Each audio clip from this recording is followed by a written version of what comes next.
नमस्कार, सुप्रभात बिहार में आप सभी का बहुत स्वागत है। मैं हूं आपके साथ सिरांधा शेखर। सबसे पहले खबर पूर्णिया से, जहां बायसी प्रखंड के गांगर पंचायत में कल शाम भीषण आग लग गई।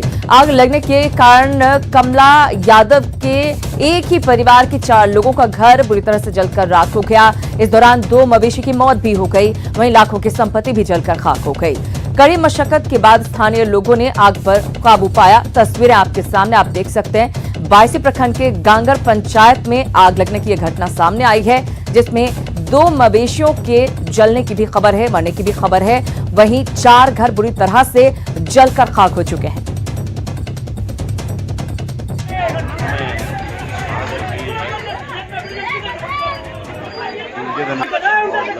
पूर्णिया की तस्वीरें आप देख पा रहे हैं, जहां पर आग लगने की घटना सामने आई है और इस भीषण आग में लाखों रुपए का नुकसान हुआ है।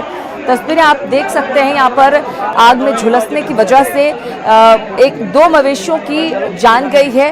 हालांकि किसी इंसान को कुछ नहीं हुआ है, ये जरूर राहत की बात रही है। बायसी की गांगर पंचायत में यह हादसा पेश आया है। हादसे की तस्वीरें आप देख सकते हैं। आग की लपटों को देखकर आप अंदाजा लगा सकते हैं कि आग कितनी भयावह तरीके से यहाँ पर फैली थी और आग क्यों लगी, कैसे लगी, इसका पता लगाने की कोशिश की जा रही है। लेकिन हड़कंप पूरे इलाके में मच गया इस आग की वजह से। किसी तरह लोगों की जान बच गई, ये गनीमत रही, लेकिन लाखों रुपए का नुकसान इस आग की वजह से हुआ है। 4 घर पूरी तरह से जलकर राख हो गए हैं और घरों के सामान कुछ भी नहीं बचे हैं, आग में समा चुके हैं। बड़ी खबर बेगूसराय से है, जहां शराब पीने से मना करने पर अपराधियों ने एक युवक को गोली मार दी, जिसमें वो गंभीर रूप से जख्मी हो गया। समस्तीपुर के रोसड़ा अनुमंडलीय अस्पताल में प्राथमिक उपचार के बाद उसे डीएमसीएच रेफर कर दिया गया है। घटना बेगूसराय के छौराही ओपी के पूर्व पठार गांव की है, जो समस्तीपुर से सटा हुआ इलाका है। लिहाजा सबसे पहले जख्मी युवक को रोसड़ा अस्पताल लाया गया।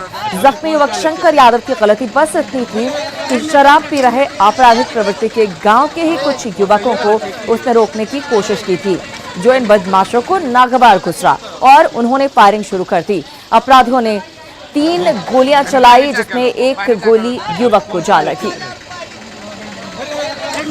और ये मना करने के लिए गए हैं ना, तो ये बोला तुम बोलेगा ज़्यादा, बस मार दिया गोली। 4 चक्का से वो लोग सवार थे और दारू पी रहे थे और 3-4 आदमी थे, जो कि 2 आदमी ललन यादव और राजीव यादव, जो कि दो मिलकर के गोली मार दी है। ये क्या कर रहे थे? ये कुछ नहीं कर रहे थे, बस मना करने के लिए गए हैं कि तुम दारू क्यों पी रहा है, बस ऐसे बोले, बस ये मार दिए। तो नियम तोड़ रहे लोगों को जाकर हिदायत दी, रोकने की कोशिश की गई तो गोली मार दी गई है। शराबबंदी के बीच लोग लगातार शराब पी रहे। अगली बड़ी खबर की बात करते हैं। झारखंड के रामगढ़ से एक खबर, जहां पर PBUNL के खिलाफ नौकरी पुनर्वास और मुआवजा के लिए अनिश्चितकालीन धरना पर बैठे 25 गांव के ग्रामीणों पर पुलिस ने लाठियां बरसानी शुरू कर दी, जिससे ग्रामीणों में भगदड़ मच गई। इसमें कई आंदोलनकारियों को गंभीर चोटें भी आई हैं। प्रदर्शनकारियों को बलपूर्वक धरने से हटाने के बाद घटनास्थल को पुलिस छावनी में तब्दील कर दिया गया है।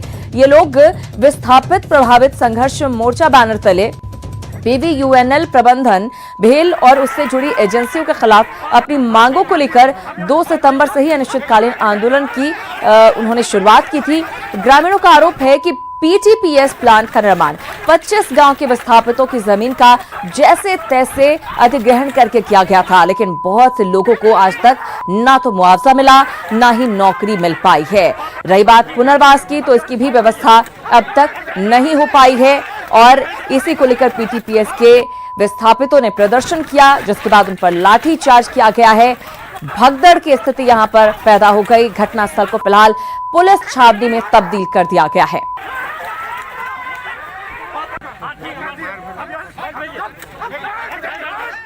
और अब आपको दिखाते हैं पुलिस पब्लिक के बीच हुई बहस, जो लाठीचार्ज से पहले हुई थी। तब तक आपको अवैध मान, ठीक है, चलिए ठीक है, आप सुन लीजिए हम लोग के बात। क्या सुनेंगे? आपको क्या बात सुनेंगे? हम लोग बोल रहे हैं, अरे कौन अच्छा में बात सुनेंगे?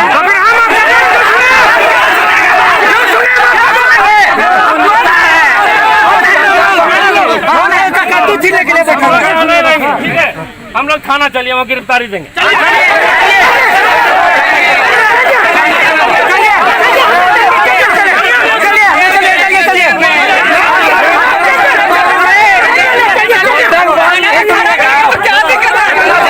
लगाने का कुछ कहा, तब तक आपका किया गया, सारे लोग भाग नहीं, ऐसी कोई बात नहीं है। वो हटना नहीं चाह रहे थे और कोई लाठीचार्ज नहीं हुई है, उनको आराम से हटाया गया है। बलपूर्वक नहीं हटाया गया। नहीं, बलपूर्वक। और आज का जो वार्ता जो था सर वो सफल रहा, क्या हुआ वार्ता के बाद? ये तो उनकी प्रबंधन, पीवीएनएल प्रबंधन की बात है और जो विस्थापित मोर्चा के जो सदस्य थे, तो ये उनके बीच की बात है। कुछ बातों पे सहमति उनके द्वारा जताई गई थी, बट ये अपने और अन्य मांगों को भी लेकर जो है ज़्यादा उन पे दबाव डाल रहे थे। हाँ, कल से चालू है। कल से चालू था, वार्ता करने का कोशिश किया गया था प्रबंधन के द्वारा, वार्ता भी हुई। वार्ता सफल होने के बावजूद भी ये लोग इलीगल तरीका से जमाव किए हुए थे, इनको हटाने के लिए निषेधाज्ञा। कैमूर से बड़ी खबर आ रही है, जहां पर नशे में बाइक सवार 2 युवकों ने जोरदार टक्कर मार दी, जिसमें एक युवक की मौत हो गई जबकि दूसरा गंभीर रूप से जख्मी है। घटना सोनहन थाना के अकोढ़ी गांव की है। गांव के अमित उपाध्याय और कृष्णा उपाध्याय अपने दोस्तों के साथ शाम को सड़क पर टहलने के लिए गए थे। उसी समय तेज रफ्तार से आ रही बाइक ने उन्हें टक्कर मार दी, जिससे दोनों घायल हो गए। अस्पताल लाते समय अमित ने दम तोड़ दिया, वहीं कृष्णा उपाध्याय घायल है, जिसका इलाज सदर अस्पताल में चल रहा है। पुलिस ने बाइक सवार दोनों युवकों को गिरफ्तार कर लिया है।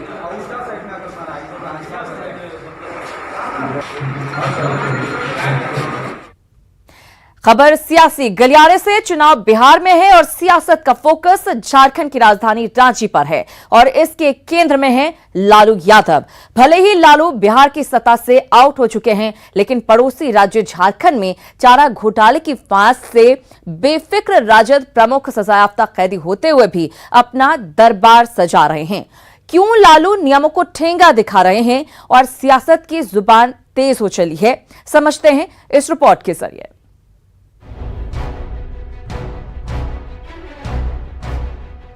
लालू यादव, बिहार की सियासत का वो नाम जिसने 90 के दशक में प्रदेश की सियासत को एक अलग पहचान दी, अपने स्टाइल से खास तबके को छूने की कोशिश की और लालू का यही अंदाज बाद में उन्हें पॉलिटिकल किंग मेकर की उपाधि भी दे दिया। चाहे सत्ता तत्कालीन संयुक्त बिहार की हो या फिर केंद्र की, लालू ने जब चाहा, जैसा चाहा, अपने सियासी सिक्के का इस्तेमाल जी भर कर किया।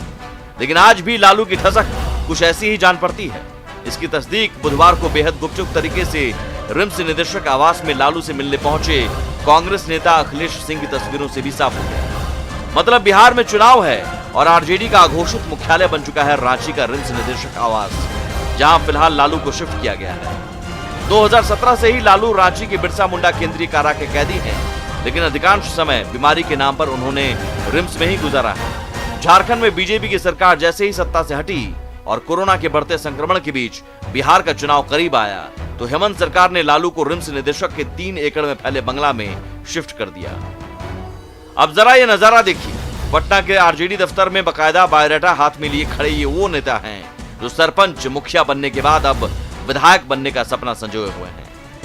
जी, हम मोहनिया विधानसभा के दावेदारी किए हैं। सुरक्षित सीट से मेरा नाम पड़ेगा राजू कुमार रावत।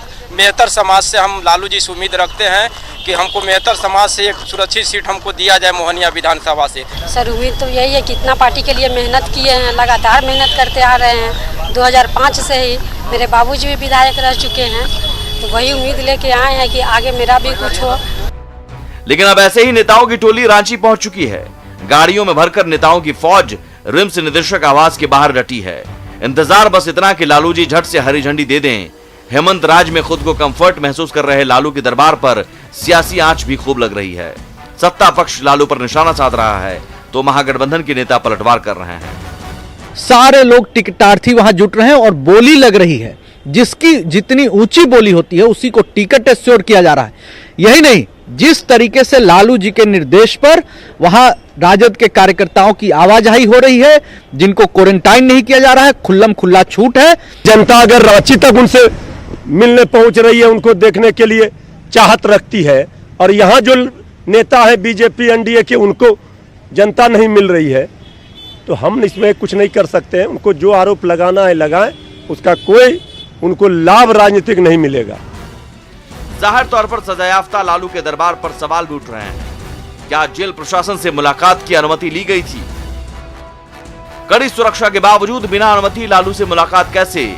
जेल प्रशासन को इस मुलाकात की भनक क्यों नहीं लगी? क्या जेल प्रशासन की जानकारी में मैनुअल की धज्जियां उड़ाई गईं? क्या लालू के इशारे पर चल रहा है प्रशासन? सवाल लालू से मुलाकात और उनके दरबार पर भले ही उठ रहे हों, लेकिन लालू विरोधियों को हेमंत सरकार के भरोसे से संदेश भी दे रहे हैं। तो क्या समझा जाए कि झारखंड में गठबंधन की सरकार का लालू क्या फायदा उठा रहे हैं? सजायाफ्ता लालू को स्पेशल ट्रीटमेंट मिलने का आरोप पहले से लगता रहा है। तो क्या लालू से मुलाकात करने वालों के लिए प्रशासन की मौन स्वीकृति होती है? बिहार चुनाव के केंद्र में लालू खुद को रखने की कोशिश कर रहे हैं, साथ ही विरोधियों को संदेश देने की लालू की कोशिश कि वे अब भी किंग मेकर हैं। Bureau report, news 18।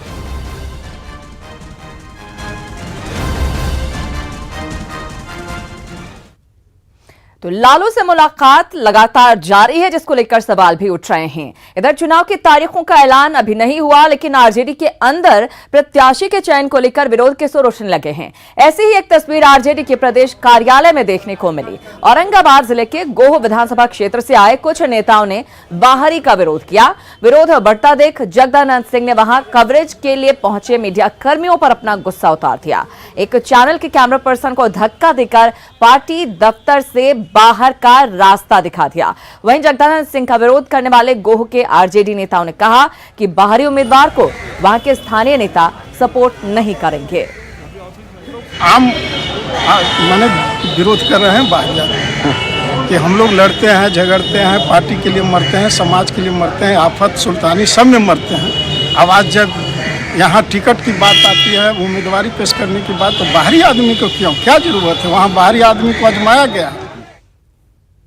इधर बीजेपी की परंपरागत सीटों पर पिछले चुनाव में लड़े आरजेडी विधायकों को जेडीयू में शामिल कराने को लेकर बीजेपी में विरोध शुरू हो गया है। पिछले दिनों तेघड़ा के आरजेडी विधायक वीरेंद्र महतो को जेडीयू में शामिल करवाया गया, जबकि ये सीट बीजेपी की परंपरागत सीट रही है। ऐसे में तेघड़ा विधानसभा से बीजेपी के सभी 5 मंडल अध्यक्षों ने प्रदेश अध्यक्ष के सामने अपनी नाराजगी जताई। इन लोगों ने साफ कहा कि अगर ये सीट जेडीयू को जाएगी तो बीजेपी का कोई कार्यकर्ता तेघड़ा में पार्टी के लिए काम नहीं करेगा। मूल बात है, राजद के जो तेघड़ा से विधायक वीरेंद्र महतो थे, अभी वर्तमान में वो जदयू में ज्वाइन किए हैं और बहुत जगह अपना वो संबंध स्थापित कर रहे हैं कि हमको कहा गया क्षेत्र में तैयारी करने के लिए। स्पष्ट कह देना चाहते हैं कि अगर भारतीय जनता पार्टी अपनी सीट परंपरागत छोड़ती है और जदयू को ये सीट देती है और उसमें भी वीरेंद्र महतो अगर हमारा कैंडिडेट बनकर आता है, तो भारतीय जनता पार्टी का हर एक कार्यकर्ता अपने घर में रहने के लिए बाध्य होगा। और नई पार्टियां भी इस बार चुनाव में शिरकत करेंगी। बिहार के लिए नई एआईएमआईएम बिहार में 50 सीटों पर चुनाव लड़ेगी। पार्टी की इस घोषणा से सीमांचल में मुस्लिम वोटों को लेकर सरगर्मियां तेज हो गई हैं। भले ही कांग्रेस, आरजेडी और जेडीयू इसे कोई बड़ी चुनौती नहीं मान रही हो, लेकिन अंदर ही अंदर मुस्लिम वोटों को लेकर इन सभी पार्टियों के माथे पर चिंता की लकीर भी खिंच गई है।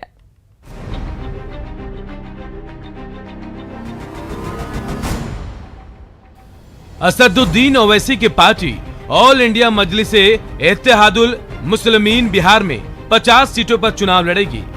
एमआईएम की इस घोषणा से सीमांचल में कांग्रेस, आरजेडी और जेडीयू की परेशानी बढ़ गई है। तीनों ही पार्टी को बिहार विधानसभा उपचुनाव में किशनगंज में एमआईएम का प्रदर्शन याद आ रहा है। सीमांचल में कुल 24 विधानसभा सीटें हैं, जिनमें से आधे से अधिक सीटों पर मुस्लिम मतदाताओं की पकड़ मजबूत है। अगर मुस्लिम वोटों का ध्रुवीकरण हुआ तो इसका फायदा एमआईएम को मिल सकता है। हालांकि कांग्रेस इसे सही नहीं मानती। कांग्रेस अभी भी एमआईएम को बीजेपी की बी टीम ही मान रही है। वो शुरू से जय भीम का नारा दे रहे हैं कि संविधान बचाने का काम कर रहे हैं। जिस तरह आप अभी देख रहे हैं बिहार में जो गवर्नमेंट है या आपका सेंट्रल गवर्नमेंट है, ये दलित के खिलाफ ही काम कर रही है। दलित उत्पीड़न अधिकतर सबसे ज्यादा दिखाई पड़ रहा है। इसी पार्टी को ये क्या कहते हैं, बीजेपी का बी टीम का काम कर रहा है। सत्ताधारी जेडीयू भी एमआईएम को बड़ी चुनौती नहीं मानती। पार्टी को नीतीश कुमार का चेहरा और सरकार के काम पर पूरा भरोसा है। वहीं बिहार विधानसभा उपचुनाव में किशनगंज सीट पर एमआईएम की जीत को कांग्रेस अपनी चूक बता रही है। पार्टी इस बार उस गलती को नहीं दोहराएगी। और यहाँ नीतीश जी के साथ सभी लोग, मुसलमान का भी सबसे ज़्यादा वोट हम लोग लेंगे। नीतीश जी जितना काम किए हैं उसमें कोई दिक्कत, कोई एमआईएम का कोई ज़रूरत नहीं है। कांग्रेस की चूक के कारण वो शिफ्ट कर गया AIM। ये एक्सीडेंटल पॉलिटिकल डेवलपमेंट था, न कि कोई AIMIM की पकड़ और पैठ का नतीजा नहीं था। पूर्णिया प्रमंडल का चारों जिला मुस्लिम बहुल है। MIM अपने जय भीम जय नीम के नारे के साथ सीमांचल के सियासी जमीन में भूचाल लाना चाह रही है। MIM की तैयारी को विरोधी भले ही बड़ी चुनौती नहीं मान रहे हैं, लेकिन हकीकत यही है कि MIM की घोषणा ने कांग्रेस, RJD और JDU के नेताओं की नींद उड़ा दी है। न्यूज़ 18 के लिए पूर्णिया से राजेंद्र पाठक की रिपोर्ट।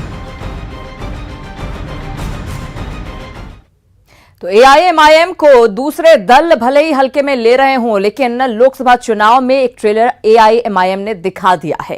इधर बिहार विधानसभा चुनाव को लेकर कांग्रेस अपनी वर्चुअल रैली की तैयारी में लग गई है। बिहार क्रांति महासम्मेलन के नाम से ये रैली 7 सितंबर से शुरू होगी। इस रैली के जरिए लगभग सभी जिलों को कवर करने की कांग्रेस की तैयारी है। कांग्रेस लगभग 100 विधानसभा क्षेत्रों में रैली करेगी। दिल्ली कांग्रेस मुख्यालय में रैली की तैयारियों का जायजा लिया संवाददाता अमितेश सिंह ने। चुनाव की तैयारी जोर शोर से चल रही है। कांग्रेस पार्टी भी इसको लेकर वर्चुअल रैली करने जा रही है। पहले 1 सितंबर से वर्चुअल रैली होनी थी अलग अलग विधानसभा क्षेत्रों में, लेकिन प्रणब मुखर्जी पूर्व राष्ट्रपति के निधन के बाद राष्ट्रीय शोक हुआ, जिसके चलते कांग्रेस को यह रैली स्थगित करनी पड़ी। बिहार क्रांति महासम्मेलन के नाम से वर्चुअल रैली की शुरुआत हो रही है। कांग्रेस पार्टी का लक्ष्य है कि विधानसभा चुनाव की तारीख की घोषणा होने से पहले ही अलग अलग बूथों पर अलग अलग लोगों से संपर्क किया जाए। लगभग हर जिले में यह रैली होगी अलग अलग दिन पर। बात करेंगे बिहार के कांग्रेस के सह प्रभारी अजय कपूर से इस बारे में। कपूर साहब, किस तरह की तैयारी है और क्या योजना है आप लोगों की?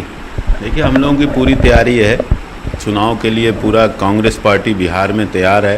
कांग्रेस का कार्यकर्ता अपने नेता आदरणीय राहुल गांधी जी के निर्देश पर, अपने नेता राहुल गांधी जी की अगुवाई में इस बार बिहार में बिहार क्रांति महासम्मेलन के माध्यम से वहाँ के लोग बदलाव की तरफ देख रहे हैं। और इस बार हम लोग भी कहते हैं, वहाँ की जनता बोलती है कि बोले बिहार बदले सरकार। 15 साल की इस बार की गलत नीतियों की सरकार, इस बार कांग्रेस के लोग, कांग्रेस के कार्यकर्ता उसको बदलेंगे और जनता वहाँ की चाहती है कि इस बार बदलाव हो।